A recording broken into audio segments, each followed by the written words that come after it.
Hello, everybody. Good afternoon and welcome to another episode of Live at the Waterhole. First up, we're in Kenya at the Old Dono Lodge, and what a sighting this is with all these big tuskers. Fantastic. My name is Ralph Kirsten, and what does the bush hold in store for us today? Well, you're going to have to sit back, relax, and watch as the animals come down for a drink, quench their thirst, and cool off. That looks like 1 ton. I think he's just pushing his weight around a little bit. But as per usual, please don't forget that this is a live and interactive experience. So we'd love for you to jump on board with us and send us through your questions and your comments. So you can do that by going on the WildEarth website and registering. You can also join the conversation on X, formerly known as Twitter, using the hashtag WildEarth as it appears on your screen. What is it that you'd like to chat about? What would you like to see? Whatever it is, wildlife related, send it on through. Looks like the real old boys club, but none as big as 1 ton. And yesterday we had one that had a huge tusk, but only one tusk. And I'm thinking that the other one had probably been broken off by another bull. Well, that is not the case with 1 ton, that's for sure.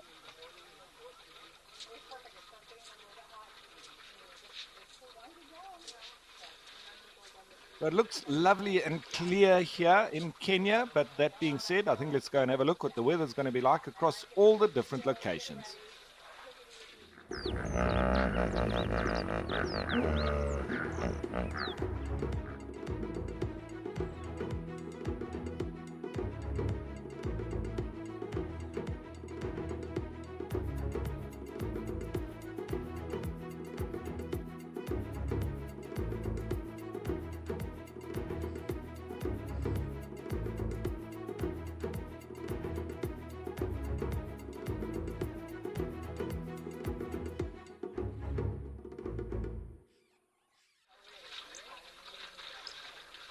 So it looks like a typical summer's day, just about, but it is in fact winter in these parts.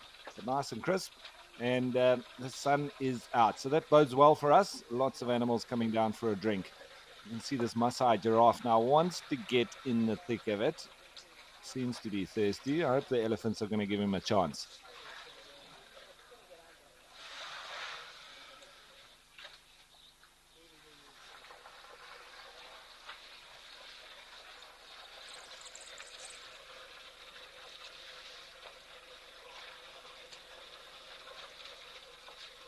Yeah, looks like he's got himself a gap on the opposite side of the waterhole. There's another one peeking through in the background. It's behind those zebra.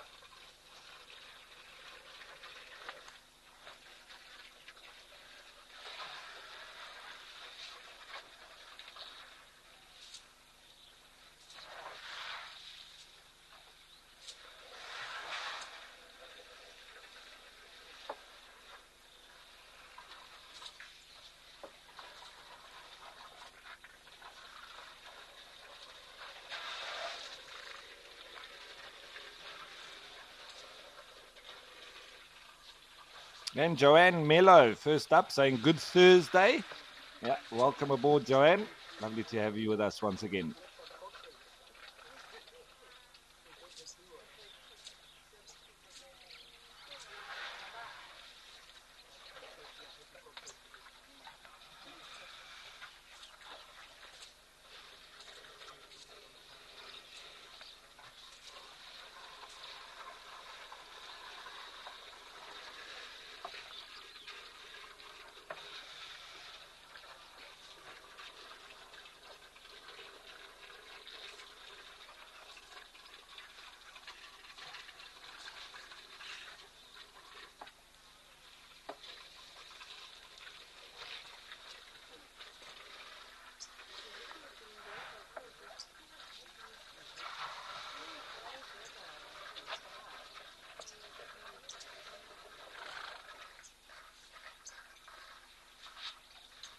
And Sandy saying 1 ton. Great to see him today. Yes, absolutely, Sandy.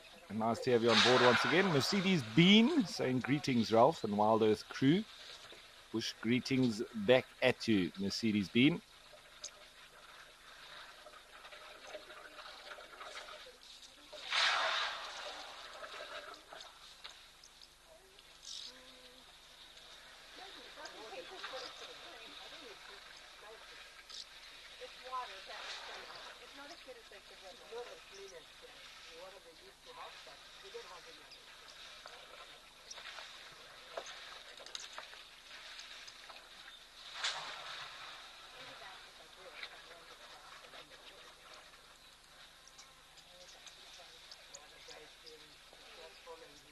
So 1 ton, just shifting those zebra off there. Very often the zebra gang up and come in numbers, and they actually push the elephants out of the waterhole. So there's a bit of a power sharing here. There need to be a lot of the zebras to be able to do that.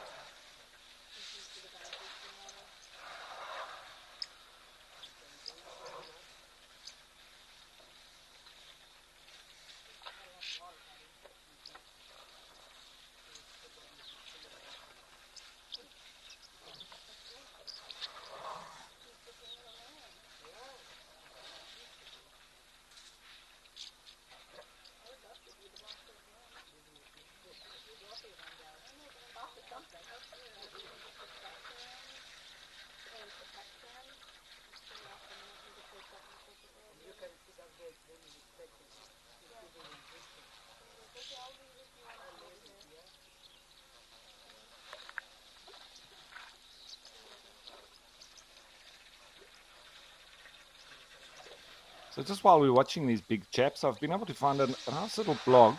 I'm not sure when it was written, but this was by Timbuktu Travel and written by Holly Allison, talking about safari guests witness an elephant rescue in these parts from the Old Dono Lodge. And a big bull elephant falls prey to a poacher's spear. And it's not often that guests on a safari will participate in a mission around an elephant rescue, but then again, this is Africa. It was early morning at Kenya's Old Dono Lodge in the Chulu Hills, and two guests spotted an injured bull walking near their lodge. It was a huge bull with towering white tusks. It was clear that he had a spear wound in his back leg. And poachers and farmers in the area are known to use spears to take down big elephants. I also know that they do use them sort of as protection as well, so not necessarily a poacher, but as potential. And they will spear the animal and wait days, weeks, or even months for the animal to suffer and then perish. And the rangers from the Big Life Foundation, a local conservation organization, were aware of the injured bull and immediately notified the Kenya Wildlife Services vets. While everybody waited, Big Life rangers monitored the bull to make sure he did not wander off and get lost in the thick Chulu bush. And a vet arrived on the scene that afternoon by helicopter, and the team, including two interested guests from the lodge, went off to dart the big bull. And we see now that individual here back from yesterday with only one tusk. But the bull was quite relaxed, said Sean Mosley, and we could drive right up to him without much hassle. Even after being darted, he only moved off about 50 meters. Probably looking for help, I would think. And about 12 minutes later, the tusker fell to his knees under the anesthetic, and the rangers had to tie him up to the vehicle on one side, and then with all their might, pulled him onto his right side.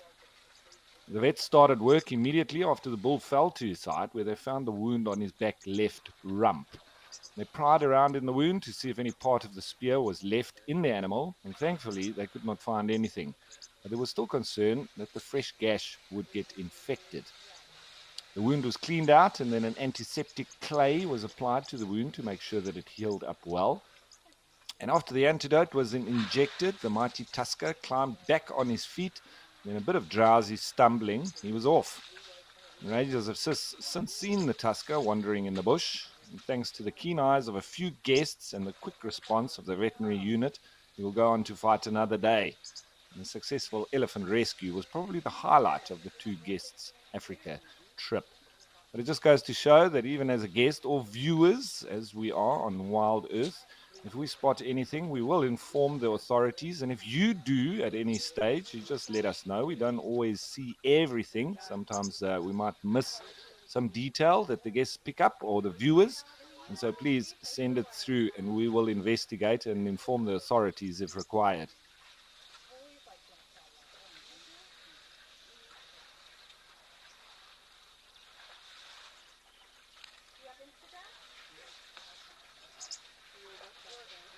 So Catherine was saying, good to see 1 ton. Absolutely. Even though now it looks like he's moved off. I think he's had his drink and headed off on his own.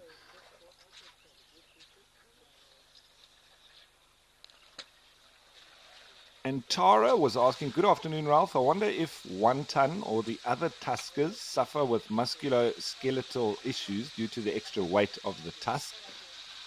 Tara, I think at some stages they might, but luckily for them, it does come on gradually, obviously, as it grows. So I think they slowly strengthen the muscles required to sort of hold up the heavy head. But we have seen, and I've seen on numerous occasions with the big tuskers, you see them resting their heads a lot. So it does become or give them quite a bit of fatigue eventually, and sometimes putting their tusks on the ground or leaning up against a tree and sleeping like that, or resting at least. So I think it does hamper them a little bit, but I'm not quite sure if it would extend that far. As with the slow growth of it, those muscles then grow as a result as well.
So quite a few questions coming through, which is great. Thanks very much. And Sandy saying that this little waterhole is getting smaller, she thinks. And it does get smaller. It sort of fluctuates. It's only a small little waterhole. As you see, 1 ton returning, having a scratch against his mate there. Either that or he's pushing him around. And so, Sandy, yeah, this waterhole, obviously it does fluctuate quite a lot, because when the big bulls like this come in, the water level will drop very fast, because they can each drink up to about 200 liters. So they could probably take out quite easily 1,000 liters between them within a few minutes. So it's constantly being refilled, and I'm sure they won't let it get completely empty. Otherwise, the animals will stop visiting here. So that's a big part of why they do have this waterhole, and why, it will then also bring the animals closer, that the guests can see them from the lodge. So it is an artificial waterhole. I'm not sure if it was previously a natural spring, but they do pump water into it, and they will fill it up once again, I'm sure. And then UK Girl was saying, hi, do the waterholes dry up quickly? How deep are they? The natural ones that aren't replenished from underground water, they can, especially in the dry season, dry up. But this one, I think they'll keep it permanently filled, so the animals can keep on coming through. This one is not deep at all. It must be about 40 or 50 centimeters deep at the most. So it's literally just a little pan that they keep pumping the water into.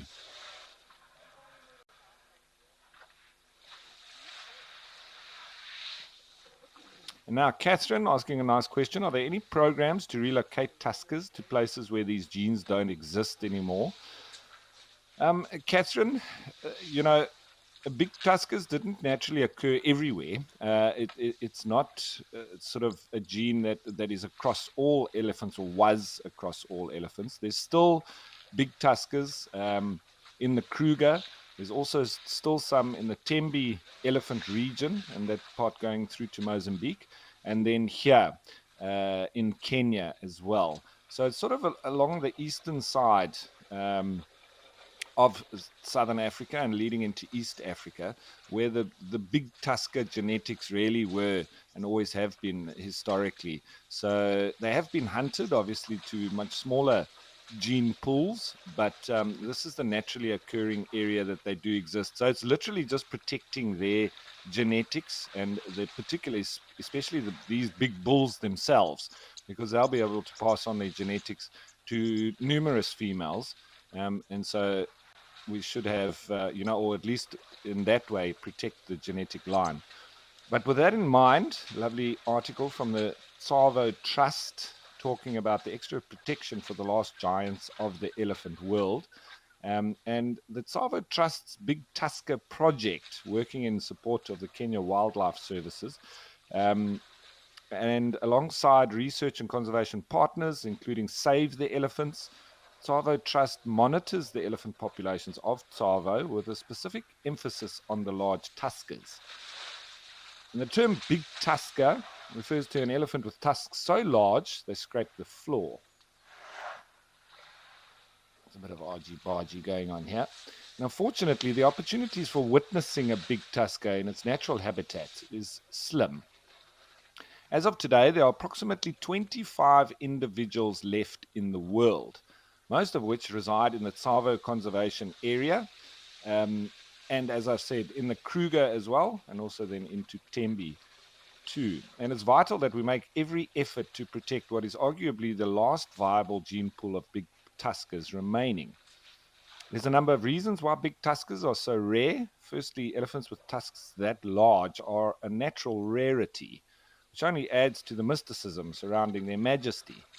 Secondly, these massive elephant bulls are under constant threat from poachers. In parts of the Far East, 1 kilogram of ivory sells for several $1,000s, and a big tusker can have tusks that weigh over 50 kilograms each.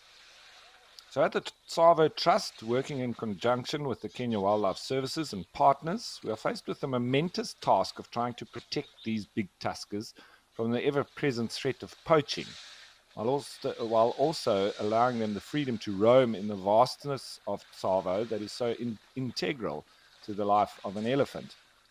A future where there are no big tuskers in Tsavo is not worth thinking about. Tsavo is famous for its big tuskers, and the presence of these majestic animals brings huge numbers of tourists to the park every year, and that income is vital to further conservation efforts and supporting local communities. In Kenya, the codependence between humans and wild animals is strong, but it has its challenges, and this is something Tsavo Trust is energetically trying to address through its community conservation program.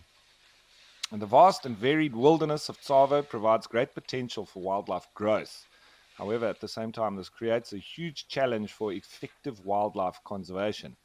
Without the use of aerial operations, it would be impossible to monitor this massive, largely roadless area of land. Annual running costs for this kind of activity is high, and therefore it is essential to seek funding support in order to protect these last remaining tuskers. And by guarding them, we are effectively providing a layer of security for all other wildlife within their range.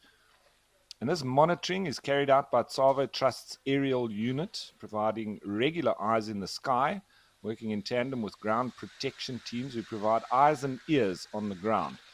Also, in total partnership with the Kenya Wildlife Service Research and Monitoring Department, Tsavo Trust has deployed the Tembe 2 and Tembe 4 mobile ground teams, which carry out daily monitoring of big tuskers in the Tsavo East National Park and Tsavo West National Park, as well as an array of many varying activities under this department, directed by the Kenya Wildlife Services, to include endangered species monitoring, such as Hirola, Grevy's zebra, and predator monitoring, just to mention a few. So, and if you would like to donate to the Tsavo Trust, well, you can go onto their website and contribute to the real conservation of these massive tuskers with the huge overheads that they do have, especially with that aerial monitoring that is required in such a vast area.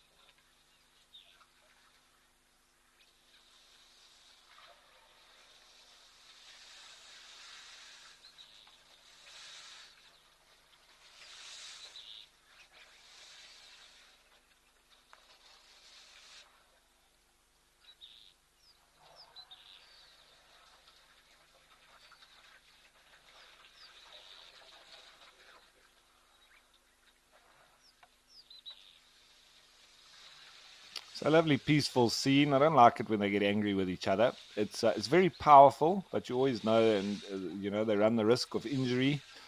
And injuries out here is not a good thing to have. But at least we know that they are being monitored. And as the rescue that I spoke of earlier, especially when it's man-made or caused by man, then they will definitely get involved and help the animals out, especially if it's any of the big tuskers as well.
So just getting a bit of a closer up view of a couple of these individuals.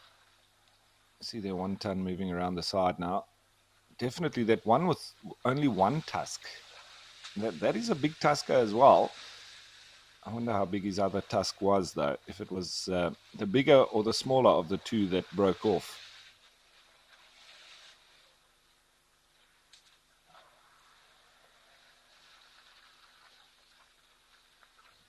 He's got quite a big notch out of his ear as well. He's been in the wars, I think.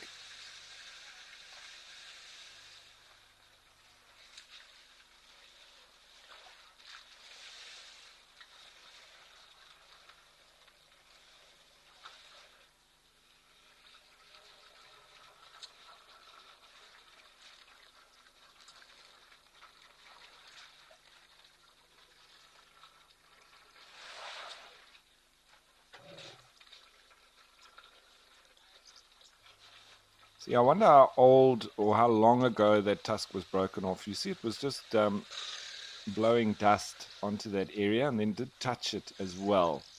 I wonder if it's still a bit sensitive.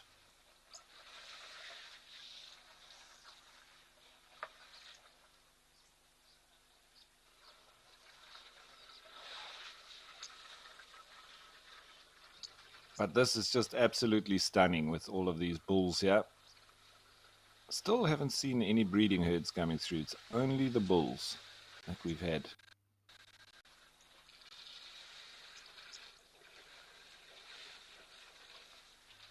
And the Tsavo Trust continues speaking about the rust red elephants of Tsavo. At over twice the size of Israel, the Greater Tsavo Conservation Area is a vast, wild area of awe-inspiring natural beauty and incredible biodiversity. That's pretty much double the size of the Kruger National Park. The area boasts Kenya's single largest population of elephants, famously red in color due to Tsavo's rusty earth tones, numbering approximately 15,000 animals today. And this might sound like a good many elephants, but not when you consider that in the late 1960s, there used to be around 35,000 in Tsavo. So less than half now. And among the surviving population is arguably, yes, I would argue, the world's last viable gene pool of elephants carrying exceptionally large ivory. In full collaboration with the Kenya Wildlife Services and other conservation partners, Tsavo Trust has played a vital role in reducing elephant and bushmeat poaching by at least 70% in recent years. 9 years from 2013 to 2021, where joint Tsavo Trust and the Kenya Wildlife Services activities have resulted in 6,302 hours flown, covering 734,750 kilometers. That's a lot of distance. Made 860 arrests, recovered 5,880 snares, 741 elephant tusks, located 663 elephant carcasses, fresh and recent, and recovered 4,627 kilograms of bushmeat, wet and dry, just to mention a few notable statistics. So doing fantastic work in conserving this area as a whole and the animals that live in it.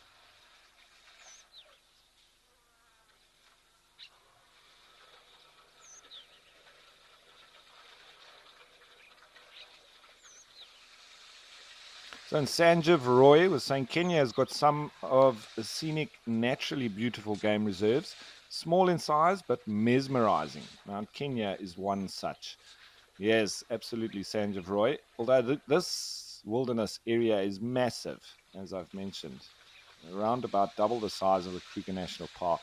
So I think it does make it difficult for the rangers, to have and to move around and to be aware of any poaching activity. Joanne Mello saying 1 ton is awesome, a true legend. And here standing, as Mercedes Bean says, 1 ton and 1 tusk. The two big tuskers. Shame. One with only one, but he's still magnificent.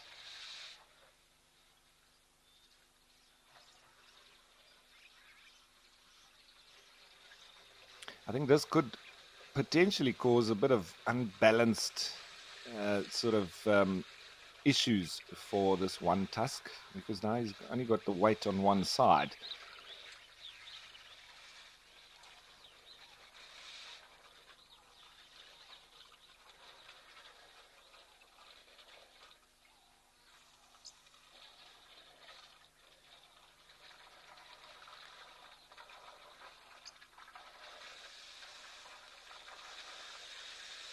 And Jin Lin saying the elephants have taken over the water. What a collection there today. Absolutely. And you can see the giraffe are lining up in the background and the zebra also patiently waiting.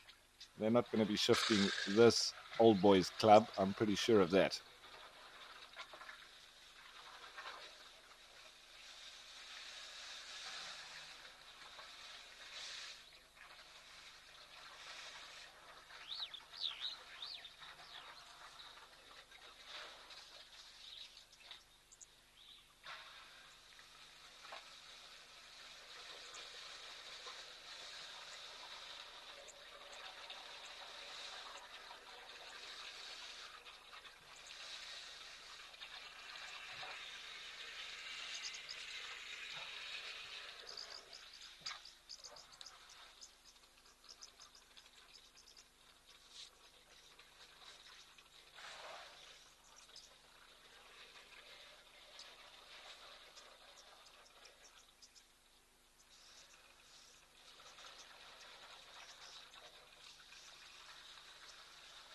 So it seems the birds are still able to come in and have their drink, but not so for the rest of the animals.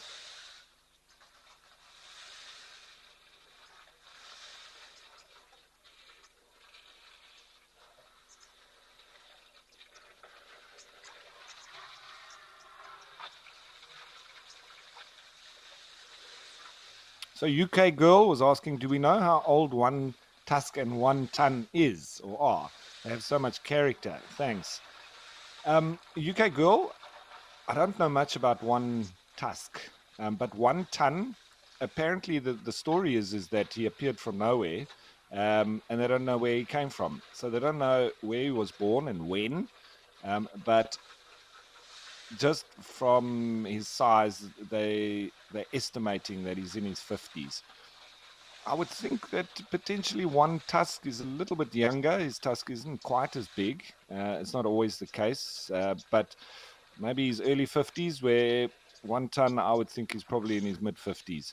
So maybe one tusk just a little bit younger. But he's just shown up over the last couple of days as well. I'm not sure if he's a regular here, but I'll see if there's any other information that we can find out about any of these big tuskers, and I'll let you know.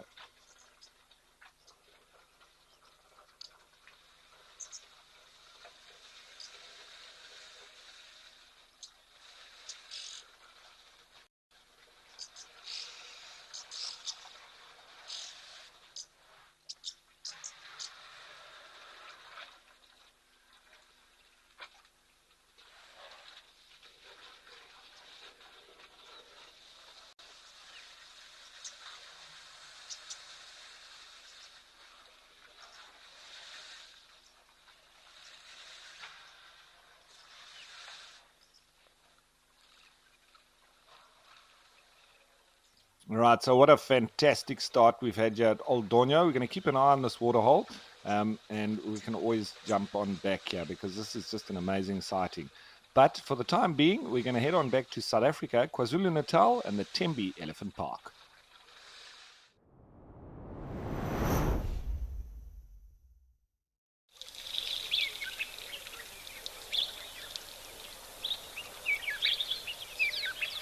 There's also a couple of elephants.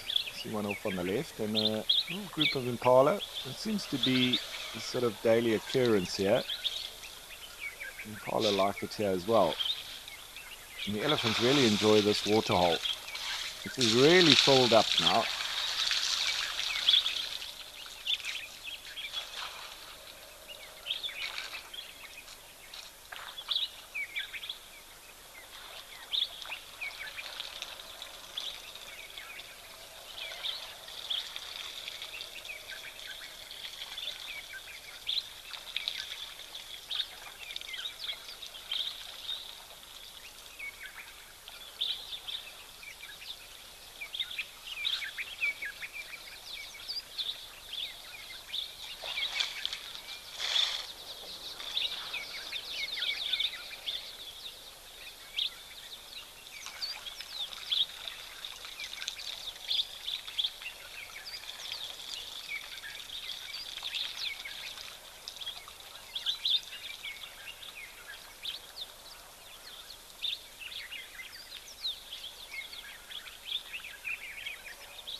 I think there's a woolly necked stork just off over on the left there.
So Sarah was asking, do they ring bark the trees here too? Sarah, not so much, because of the tropical sort of nature of the area. It supports a lot more evergreen plants. You see, I mean, we're fully in winter, and the greenery still abounds.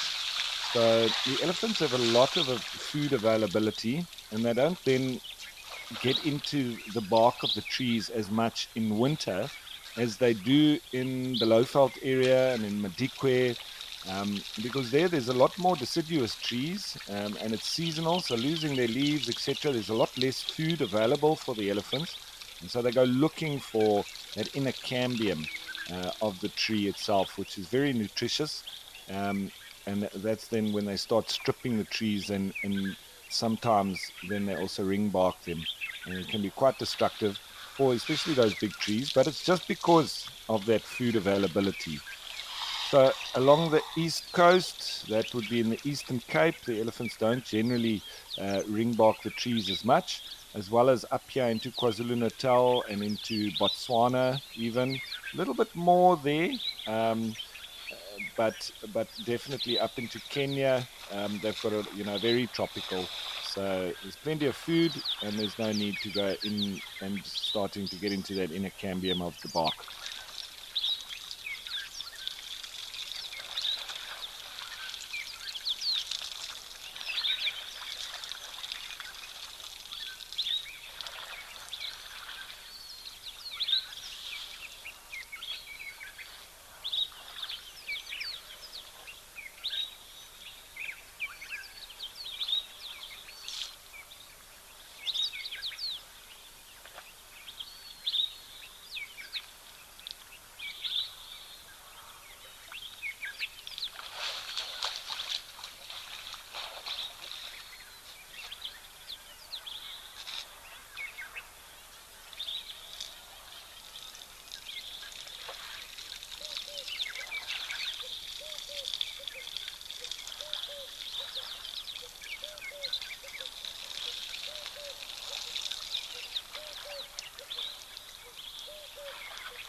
So Tembe Elephant Park is quite a small little reserve, but it is one of those very special game reserves. And they've got these big tusker genetics.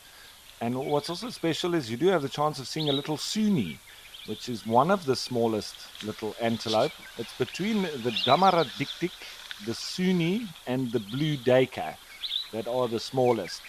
And each park that has whichever one of those will claim that they have the smallest antelope. But in my opinion, I would say that the blue Dacre is in fact the smallest. But in Namibia, they will say that they have the smallest, and here at Tembe, they will also say that they have the smallest in the Suni.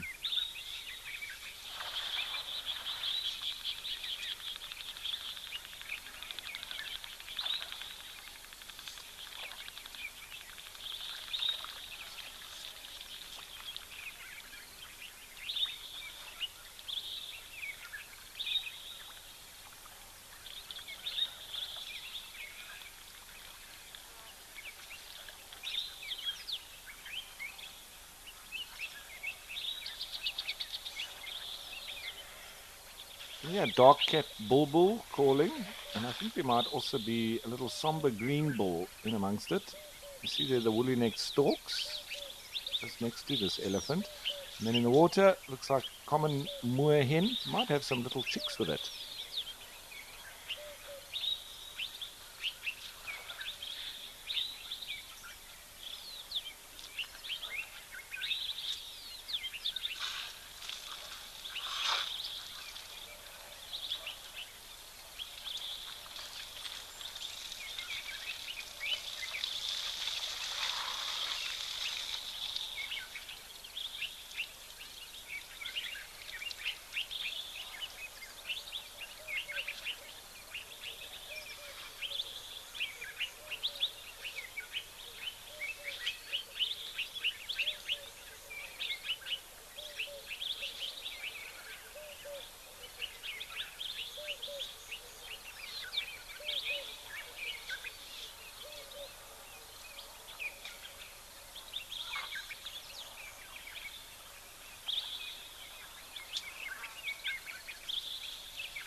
Slowly ambling away from the water, but I think he might be going for a bit of a dust bath now. There comes the dust, yep.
So it's all the boys, all the bull elephants for now, across the two different locations. No breeding herds just yet.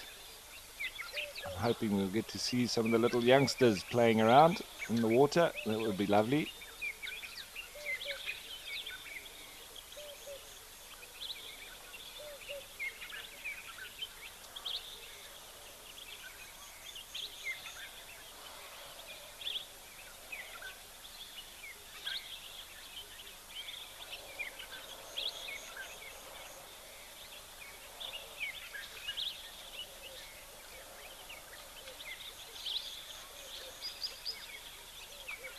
So Victor was asking, do elephant herds ever split if the herd perhaps gets too big?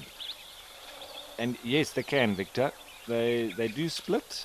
And it's very often when you've got numerous older females of similar age and size, as part of the leadership group.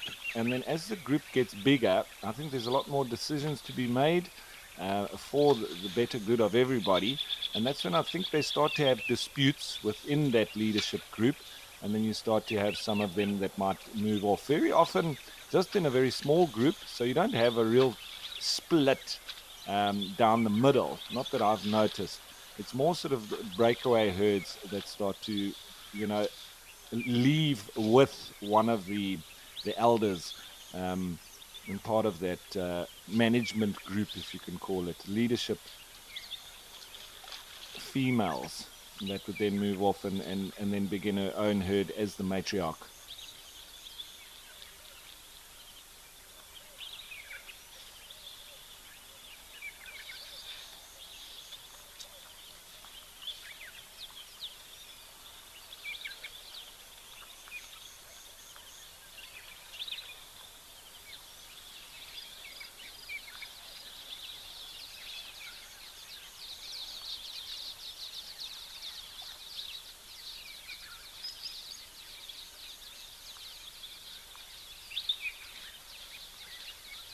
Let's just see if there'll be any interaction between them. Looks like it.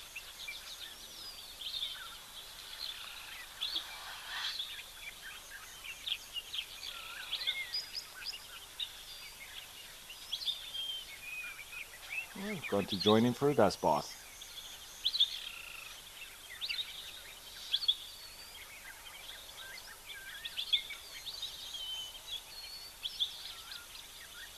Sounds like forest weavers calling now.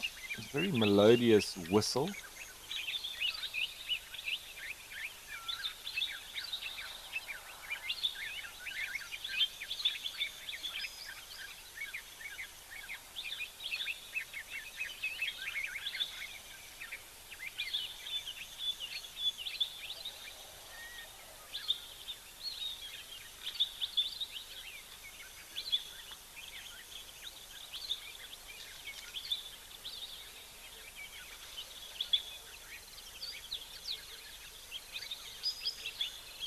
See, using the foot to sort of break up the soil and then throwing it over themselves.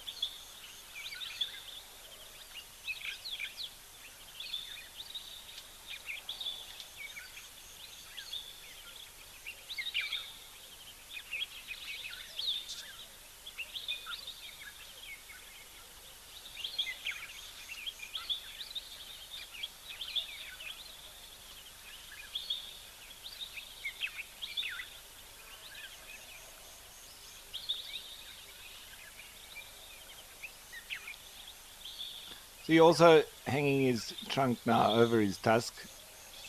Quite convenient. Just a lovely relaxed pose.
See, they're getting it really under the belly, in behind the ears, all the important spots, and then sometimes also throwing it over the top of their head and onto their backs as well.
See the rise of a fish in the water, seemingly with not much wind around as well. Saw that nice and clearly. It's probably a catfish, a barbel.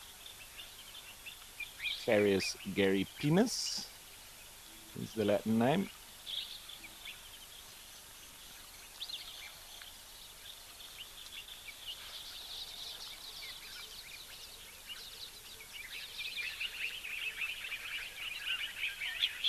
And beautiful reflections there now off the water.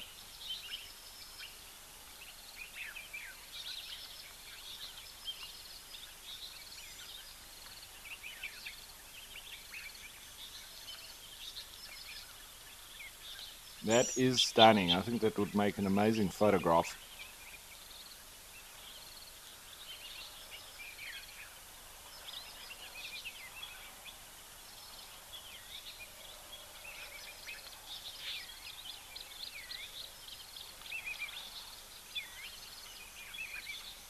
You can hear some red-faced mousebirds now.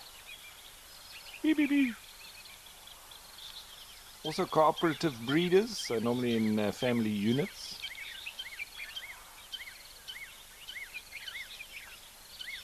That's a black-backed puffback. Or sneeuwballetjie, as they call him in Afrikaans, a snowball, because of the way that they puff up their backs when they are displaying.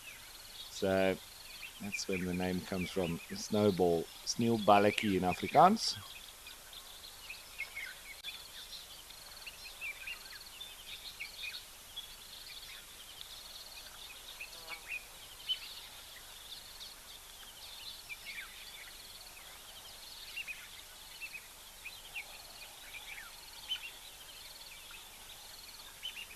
So Tara was asking, do relocated elephants ever find their way back home? And is there a minimal distance to prevent this? So Tara, as the norm, elephants are not territorial. So they won't be sort of looking to get back to their space that they have sort of marked and claimed as their own. The elephants, as long as they can get enough water and food availability, the thing that they would move for is for females when they come into must. So, and that's the bulls, obviously. But with the females and the breeding herds, it's as long as they've got enough food and water, they're generally pretty happy within their group. And I don't know, and have never heard of any elephants having been translocated and breaking out and trying to make their way back to where they came from. I think it's as a result of them not being territorial. And as long as all their needs are met, then they generally do settle in and don't create much problems.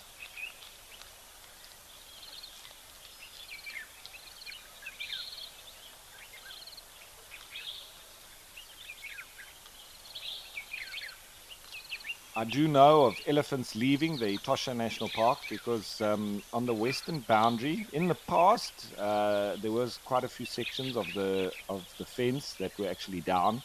And sometimes the fence is actually down as a result of the elephants. They stand on it and push it down, and then they walk over. And so they've left the Etosha National Park and have also returned. But so that not quite what you were asking in terms of being translocated, but they have, in my experience, sort of moved and returned to parks as well. So having done that, but I think because heading to the west, it's a little bit more arid than Etosha. So maybe there were some females that they were also heading to, and just for some particular spots where they could remember having been feeding or whatever it might have been in winter, and then returning at a later stage.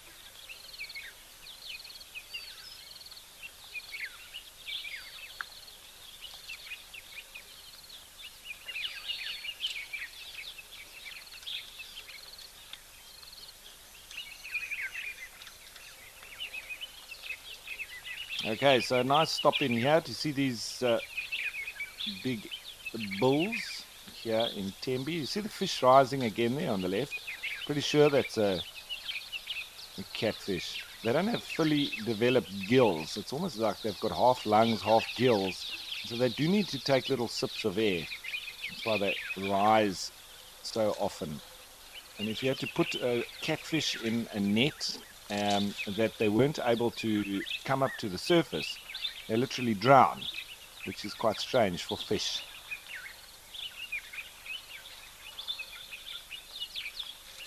But this is also one of the reasons why they're able to survive outside of the water.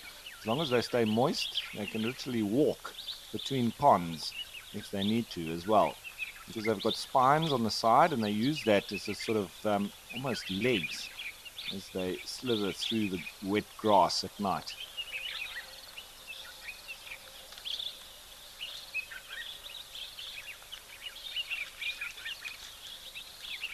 And it's also been known in parts where catfish will literally walk out of the waterhole at night and feed on dung, elephant dung or whatever it might be. If there's lots of grubs and things inside of that, they go and feed on it and then slither back to the waterhole. They are incredible fish.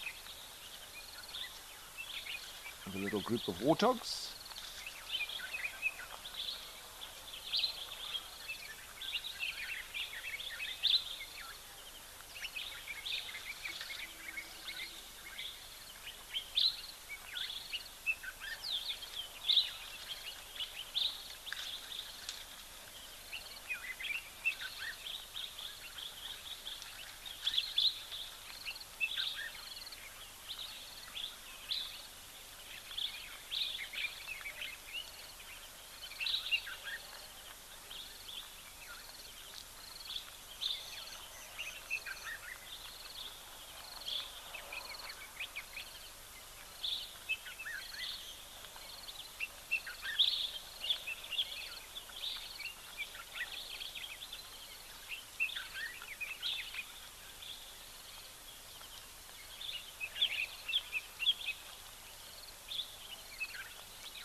Mostly grazing, eating on the mountains, the greenery you can see it there, and actually bulk grazing.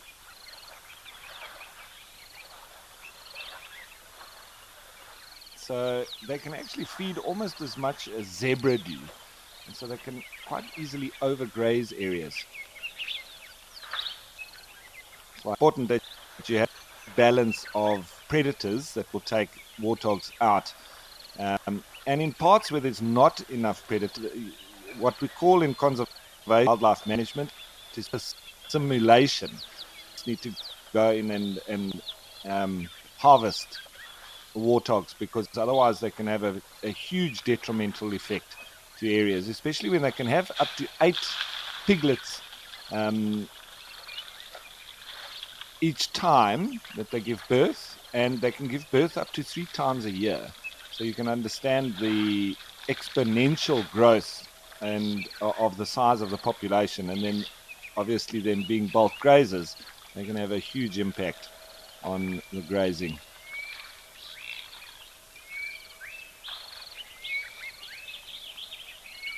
Southern boo-boo calling now.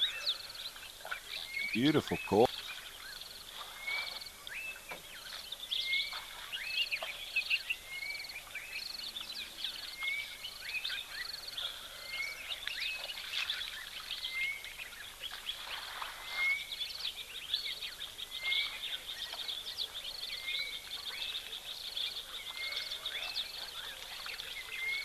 All right, now that it's got a little bit quiet, even though there's an elephant, I think we need to go back to Old Dono.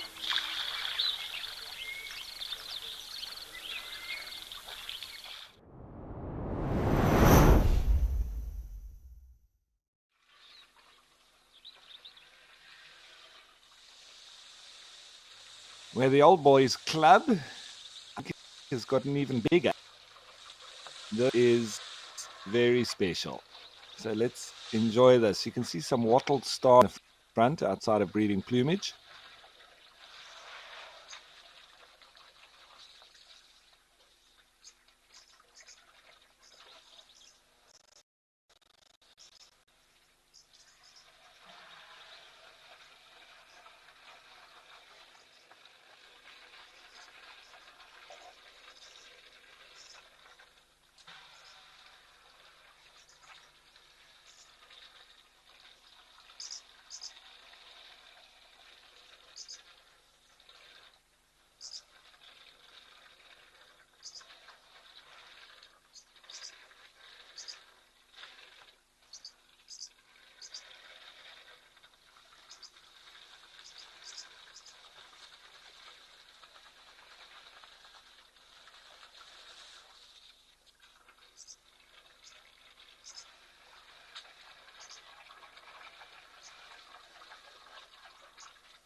We've been seeing a lot of these chaps throwing dust all elves. I wanted to get any research or whatever information about a more scientific approach to that. But what I have stumbled across is a blog on the elephant. And this is written by Smith. He says, "Why do elephants dirt on themselves?" When you see it, you might wonder what it's thinking. The largest land animals on Earth, but some of the strangest. Yeah. Oh, there's a disagreement there. An elephant can lift a tree with its or run around, knock things over, and throw dirt. But is there a good explanation for why elephants throwing dirt on themselves and for all these other activities? In fact, almost everything an elephant does is to staying healthy and protecting themselves against the elements.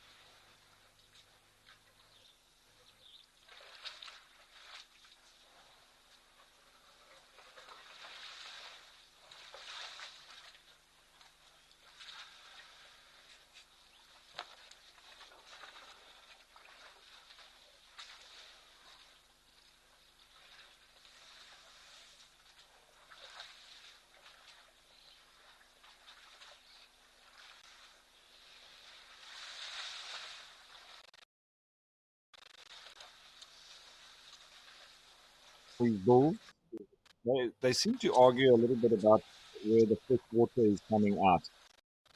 And that's what they prefer. So when there's lots of big bulls like this, they're obviously all going for that nice, lovely fresh water. And then that's when a little bit of dominance between them will rear its head. And there can be a little bit of disputes and arguments, etc. But in fact,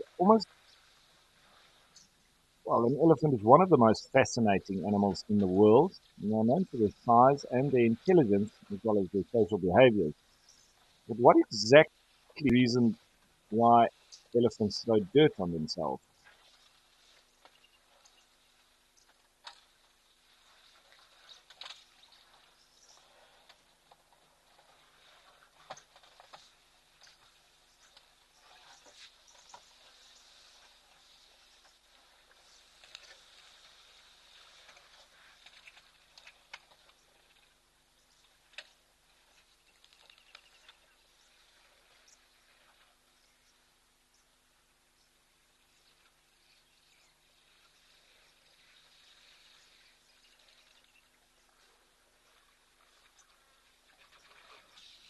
So, why the dust bathing? There must be some sort of logic behind it all. Let's take a closer look. There's a number of reasons why elephants, especially wild elephants, such as these, might take dirt on themselves. One of them is to protect themselves from insects. The dirt acts as a barrier between the elephant's skin and the insect. This is especially important in areas where there's a lot of biting insects, such as flies and mosquitoes. Another reason is for a bit of sun protection, because elephants, like humans, can suffer from sunburn and skin damage if they aren't careful. You may have noticed that elephants prefer to do this when the sun is at its highest and its hottest.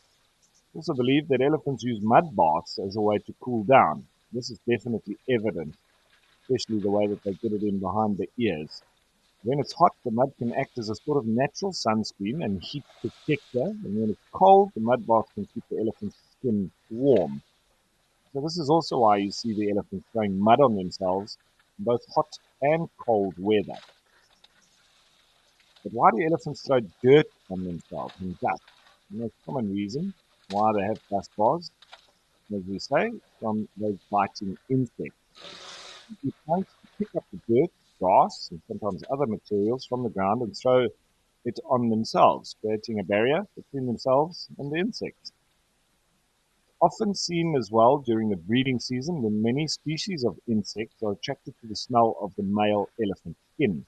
Another reason, as we've said, is for the sun. So it's quite interesting, and whenever they have a wound as well, you'll see them throwing dust onto that. We saw this one tusk doing it earlier, throwing dust into that area of where he's lost his tusk. Um, and I've seen them doing that a lot. When they have wounds, they will also throw dust and sand onto it. And I've also seen when females give birth, they will throw dust underneath their belly regularly, and they'll also throw dust on the newborn calf as well.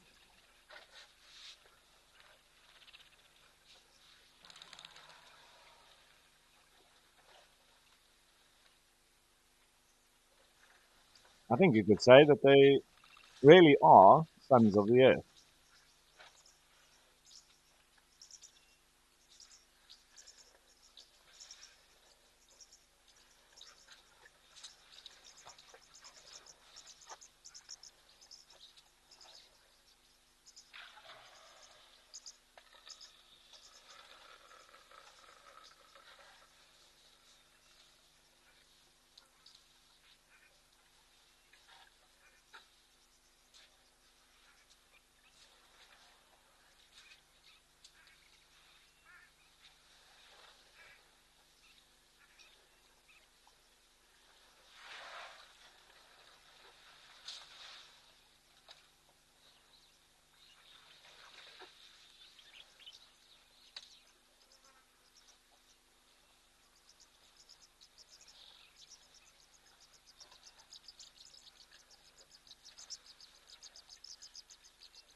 So Geraldine is asking, do all herd animals run the risk of breeding internally?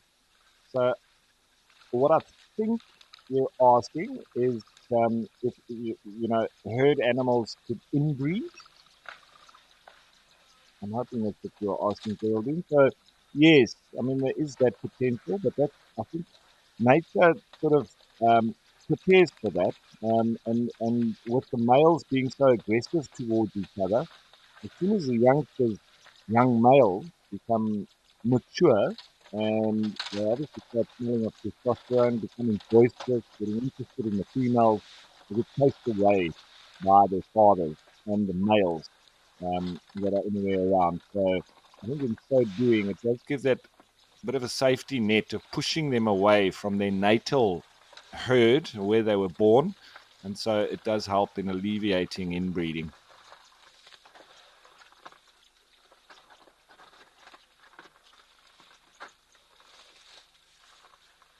Nice mix of animals now. Everybody seems to slowly start to potentially get their chance going for a drink.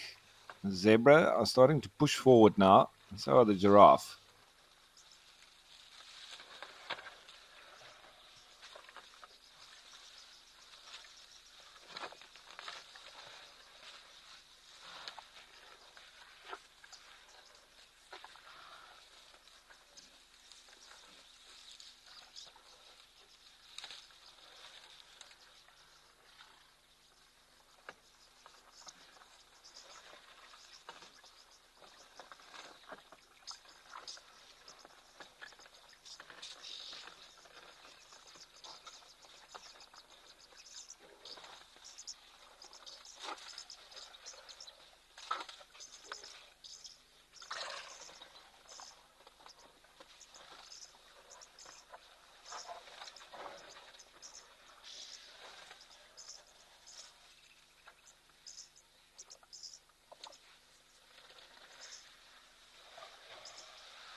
Well, you couldn't get much closer than this.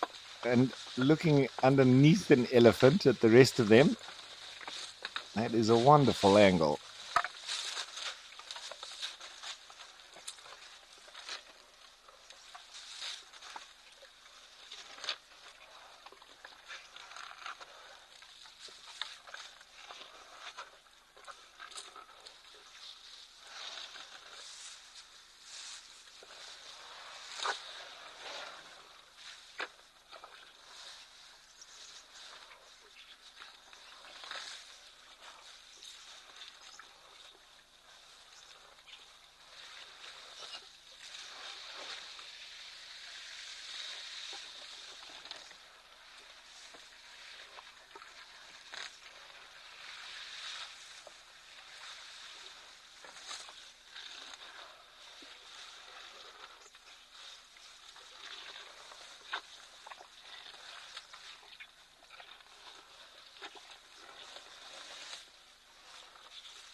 Looks like the bull giraffe is now finally going for it. He must be very thirsty.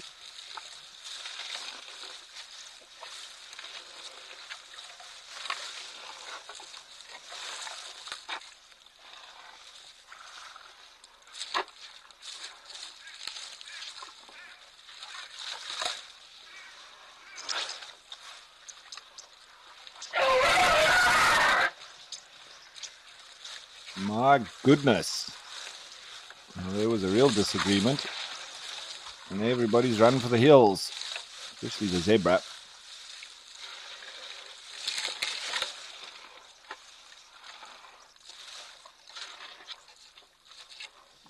So Giraffe saying that this is the best photo frame ever. I think it's ridiculously amazing. I wish I could get a photograph of this because that is spectacular.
So Christian Hall saying also he has to, hoping the elephant doesn't decide to give the camera a shower.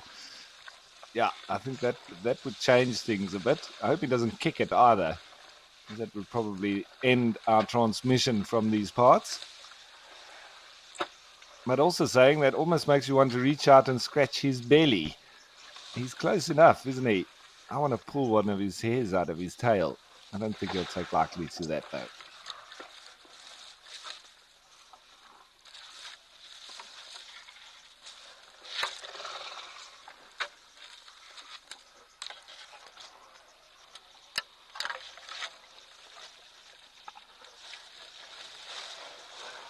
Now, I think this must be one of the most unique perspectives ever on WildEarth.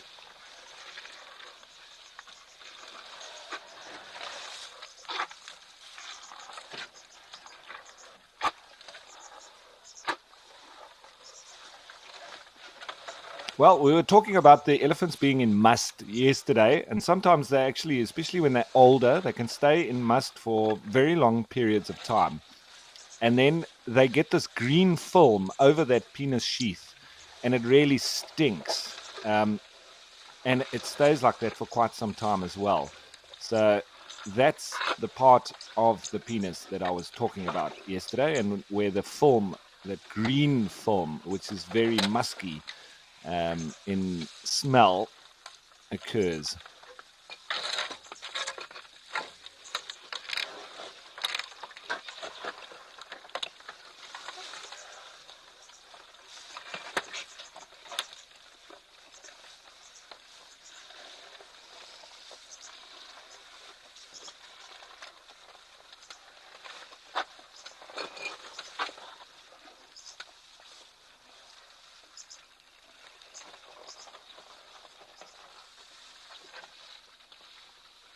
I think the elephants are slowly starting to disperse, and that's why we're seeing this real influx now of giraffe wanting to come in for a drink.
Now this bull has slowly moved out of the way, but the waterhole's still being dominated by those four big individuals there. The rest of the animals not really getting their chance, although the wattled starlings have gone in regardless.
There come the wattled starlings once again.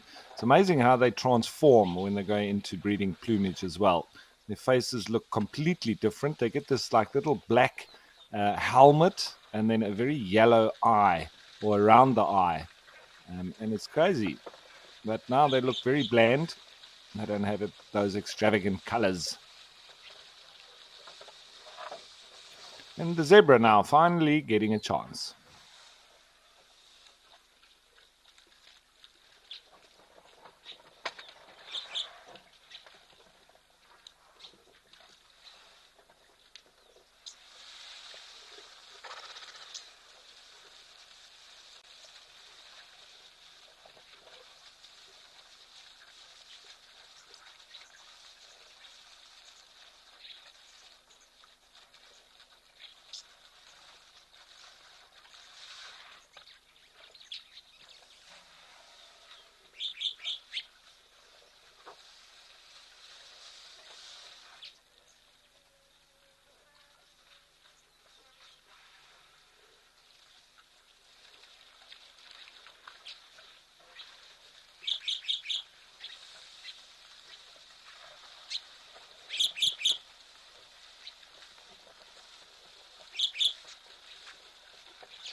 There was just a bit of a drive forward towards that other male.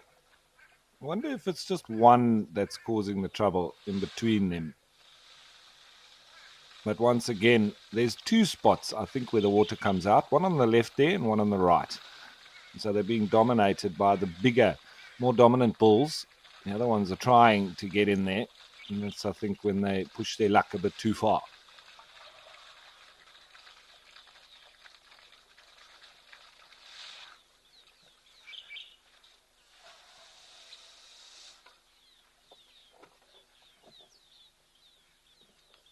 Quite a few more clouds around, so it is shifting between light and grey. It's a nice complexion now.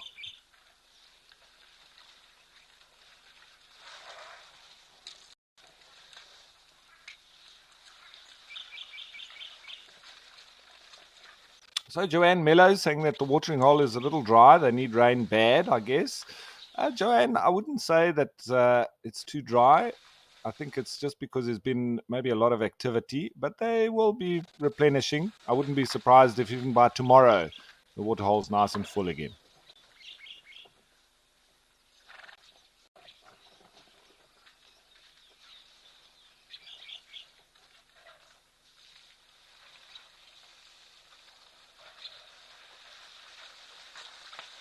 And Christian Hall asking, why does that elephant only have one tusk? Christian Hall, it could, we don't know for sure. But most of the time, when elephants lose their tusks, it's generally from fighting with other bulls and they get them broken off. It's a bit like getting punched in the mouth and you get one of your teeth knocked out. So similar with elephants, and it's fighting between each other that does that. But sometimes it can also become a bit brittle, maybe from a little bit of lack of minerals in their diet. And then when they use their tusks to, dig into the ground or dig into the bark of a tree or whatever it might be, and they can actually break it off themselves, much like you may chip one of your teeth. Just as the zebra are being shooed off. Make way, I think he's saying. So, but I would, if I had to bet on it, I would say that it was a fight with another male.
Oh, that was a kick right to the chin. It's amazing how the zebra don't really even have much of a response when they are kicked. They get kicked in the head regularly. It doesn't seem to do much to them.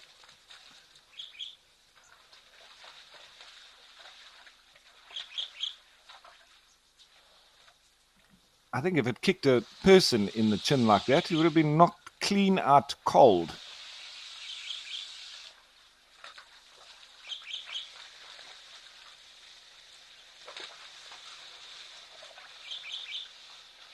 See, the zebra become a bit irritating to the elephants now. But if they keep growing in numbers, they are going to push these elephants out of the waterhole. I've seen it happen. There just needs to be more of them.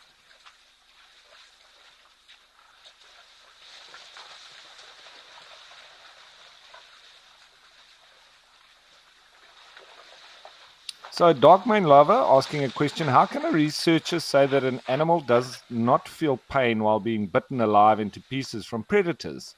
They claim it's the shock that they don't feel pain. Darkmane Lava, yes, the shock is a big thing, but so is adrenaline.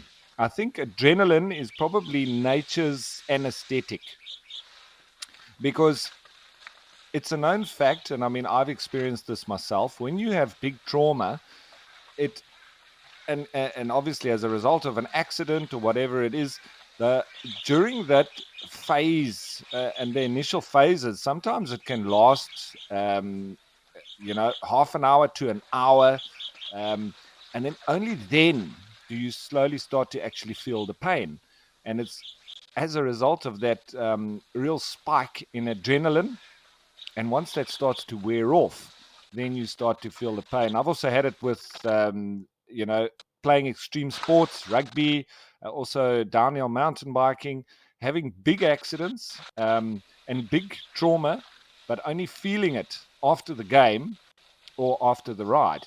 So I think there is a lot of evidence to show that, the pain is limited when the adrenaline is pumping. And obviously being attacked by a predator, that would be happening. And so I'm not sure that they do feel as much as, we hope that they don't. I think the longer it takes for the animal to die, then definitely they would be feeling pain. The quicker it is, I think the less that they feel. That goes without saying. But I definitely think as a result of adrenaline.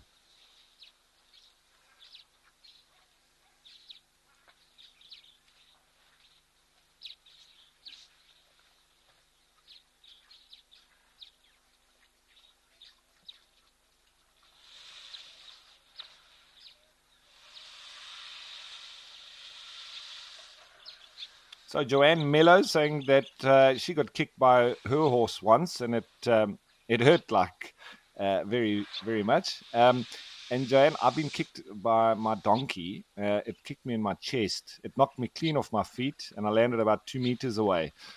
And I never went that close behind the donkey again. So it was my one and only time. I took a chance, and that was that.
So, and also just so that you all know, we obviously try to stay in the places that have the most activity. This waterhole is obviously very busy now, so I don't think we'll be moving anywhere anytime soon. We do like to pop around and see the other waterholes just for a bit of diversity. But when you've got so much happening like this, I don't know if you agree with me, but it's always good to hang around and just watch the whole thing as it unfolds.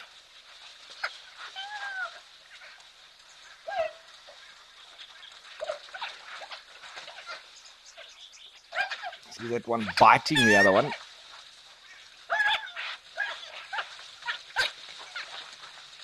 Oh, there comes the kick. Yep.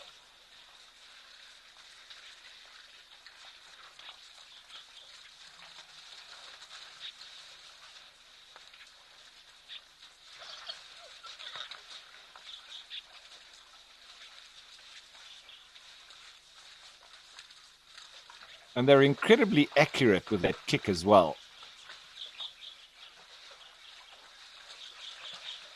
But I think you could also say that zebra, apart from lions, they're their own worst enemies. They're terrible to each other.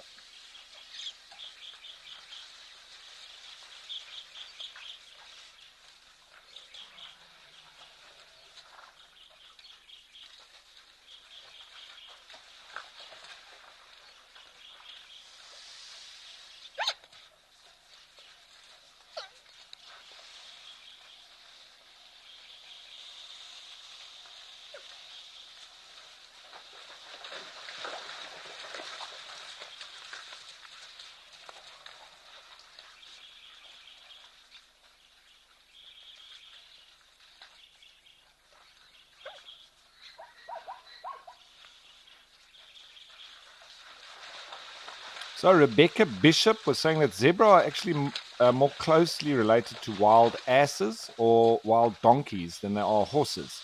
It's one of the reasons they cause the most zookeeper injuries of any animals. That's interesting, Rebecca, in terms of the injuries to zookeepers. I know that quite a lot of like the antelope also do cause injuries, but mainly from the males, especially when they come into the rut. But yeah, interesting to note that a lot of those injuries do actually come from zebra. Yeah, and I would have to agree with you. More closely related to donkeys. And having grown up with donkeys myself, you know, zebra are literally for me very much the same, and also just donkeys with stripes. All right, so we've spent lots of time here, and as I said, it's because of all the action. It's been absolutely incredible. But I think time to change of place, and let's head on over to South Africa, the Madikwe Game Reserve, and Tau.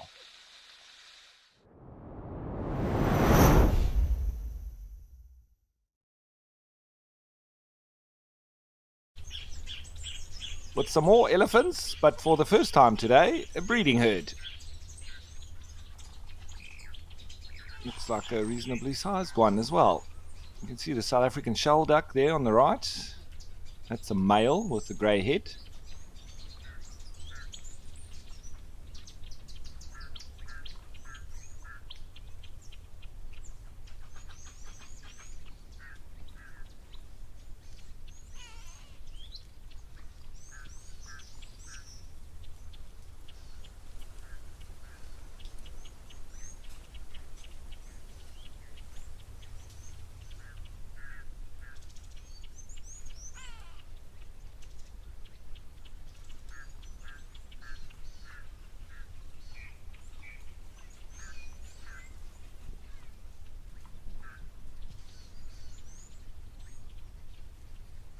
Other animals too. We've got impala and blue wildebeest.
Now, Joanne Mello was saying, just my opinion, I think a horse bite hurts more than a dog bite.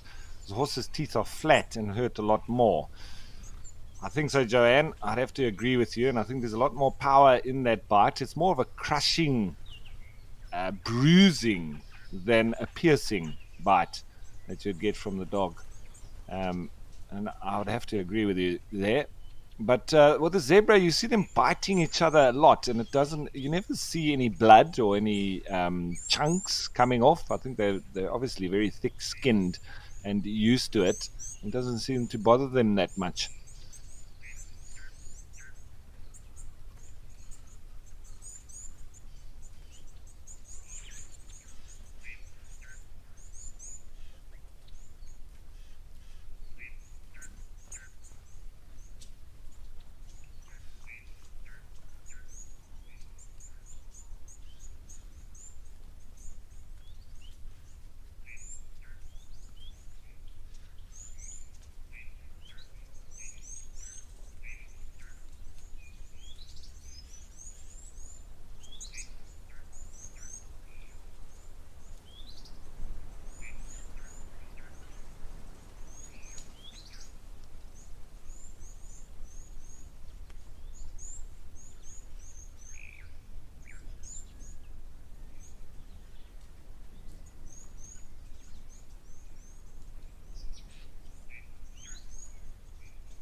And of course, all the resident waterfowl. We've got those black-winged stilts, the red-billed teals. We can hear the little blue waxbills and chin-spot batis. Lots of birds about as well.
So Catherine's saying that you don't want to mess with any wild equine. I worked in a Przewalski horse rewilding project, and the most terrifying animals I ever met. Yeah, it's interesting. I mean, we also have wild horses in the southern part of Namibia, but they were obviously domestic horses, but they were just left behind, I think, by the German army. And then they've managed to survive and now have become a wild population. So it's quite incredible. And their story is very unique as well. But very interesting. And in fact, speaking of the equine family, I just saw recently on social media there was a post of a donkey called Diesel that escaped from his owner. And he had been lost for about 4 years. They were devastated. They couldn't find Diesel, the donkey. And then he was spotted with a herd of elk. And he was obviously doing very well, but he considered himself an elk, and off he was running with the herd. So well done, Diesel, the donkey. But yeah, case of mistaken identity, but he wanted to run wild, and that's what he's done.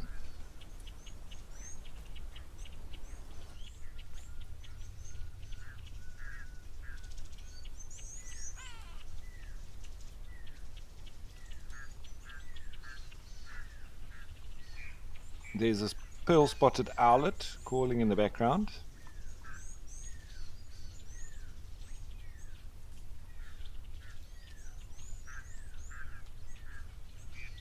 And Rebecca Bishop was saying it makes me giggle watching elephants chase birds. Yeah, and it's mostly the little youngsters, they just try to push their weight around a bit. You see these youngsters now starting to play. They're always the most fun to watch, I believe. The youngsters being naughty.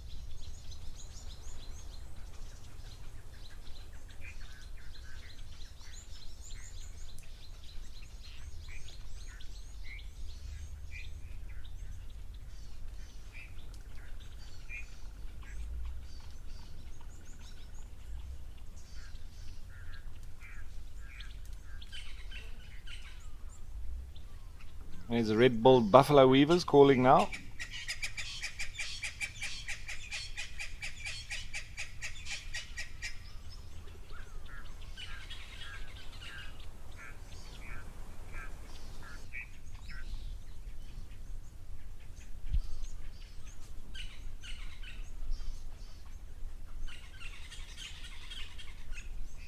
Now, interesting question from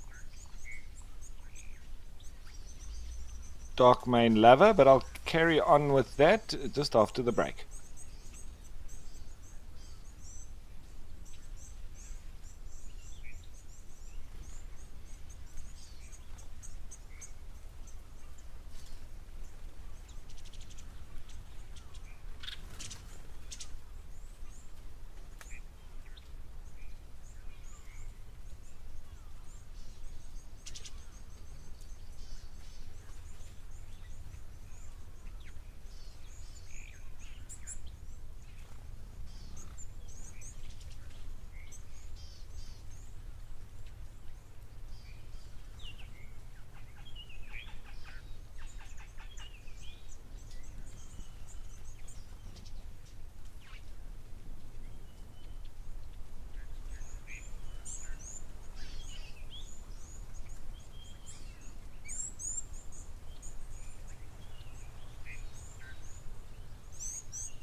Ooh, there's a southern black tit that's just called now. Chwe.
I see that one youngster running off behind the herd there.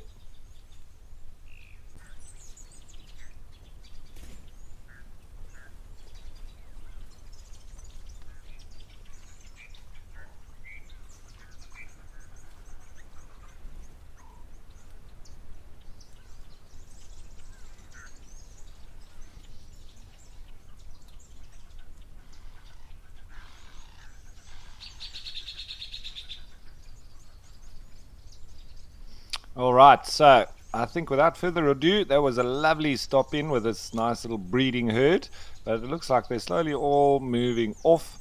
So I think we'll do the same, and let's go back to Old Dono.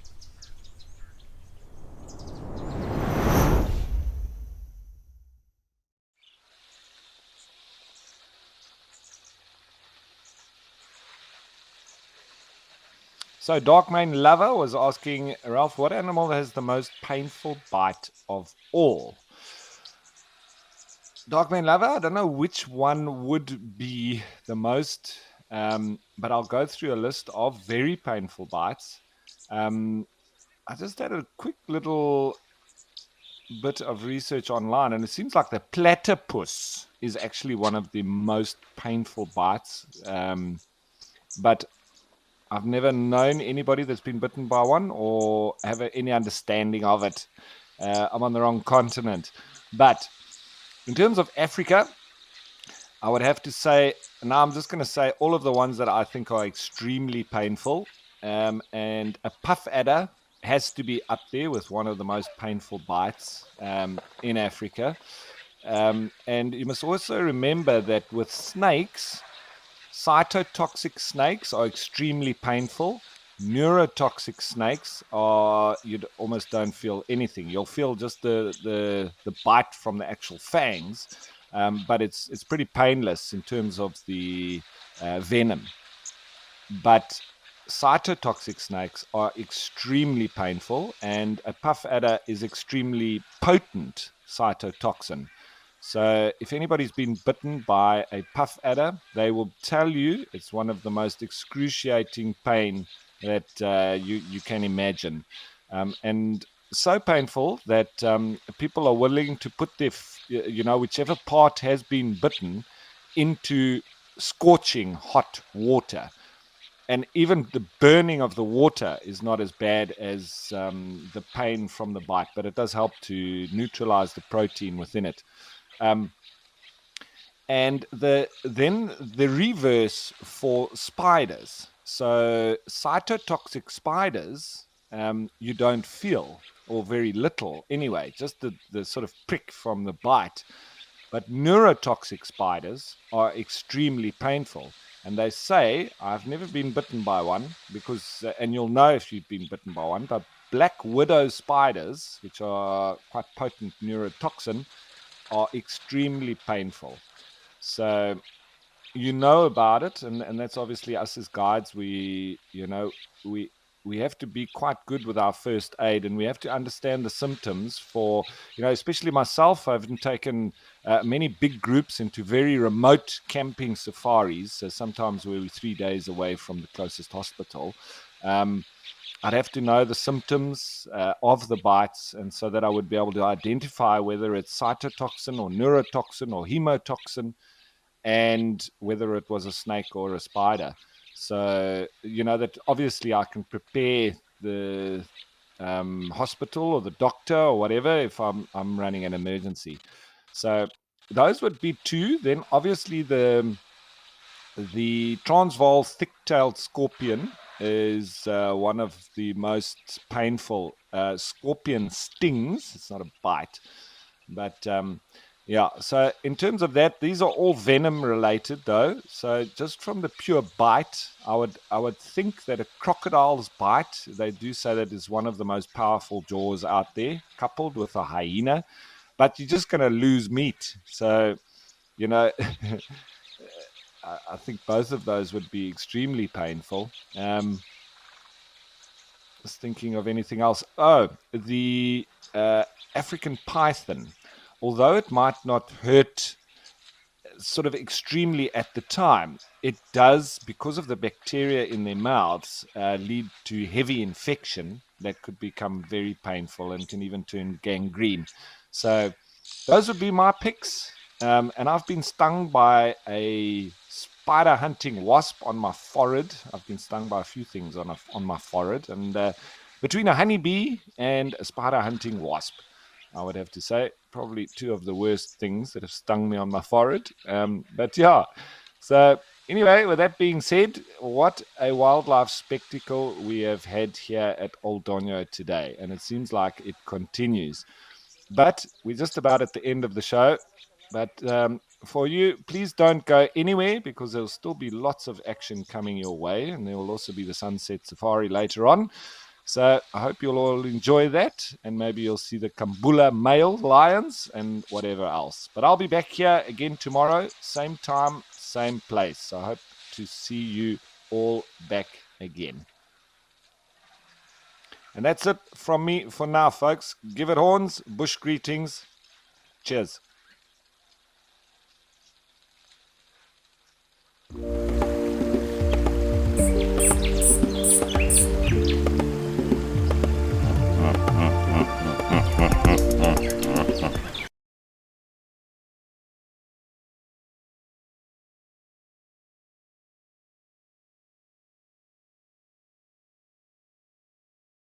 Did the Kambula lions get the buffalo? Who are those two lions that Cedric had this afternoon? Did Shidulu cross out south? Did Trishala manage to find a chameleon? All these questions and more will be answered on Safari.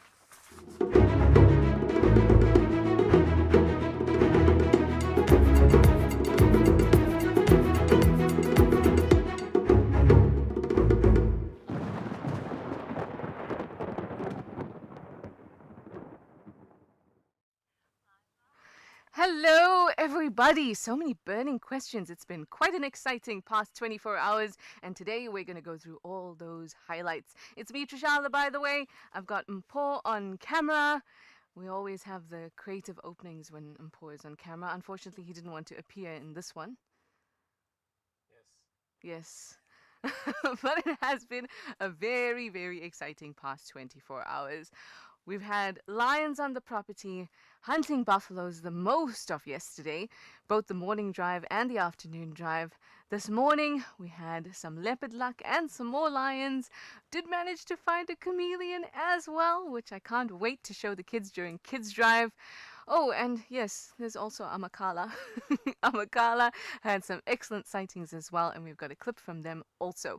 They got a brilliant view down in the basin of some elephants. Whew! There was a lot. Remember that you're welcome to send through questions and comments. I would love to hear from all of you. Shall we get into it? Let's go. First clip, yesterday afternoon. Let's see how it went. How beautiful it is. Sitting, oh, they're not, we are sitting here. They are moving off. That's not all of them. 1, 2, 3, 4, 5, 6, 7, 8, 9, 10, 11, 12, 13, 14, 15. Aye. Something is missing here. We are missing a few members. But as our little bobbers there, how beautiful. Wait, where is he? I saw him now. I've lost him again. Oh, there he is. I see him. He's all the way at the back. I don't know what the rush was and why they all went tearing down into the riverline to only come out of the riverline almost a kilometer later. Yes. There's an aloe getting in the way here.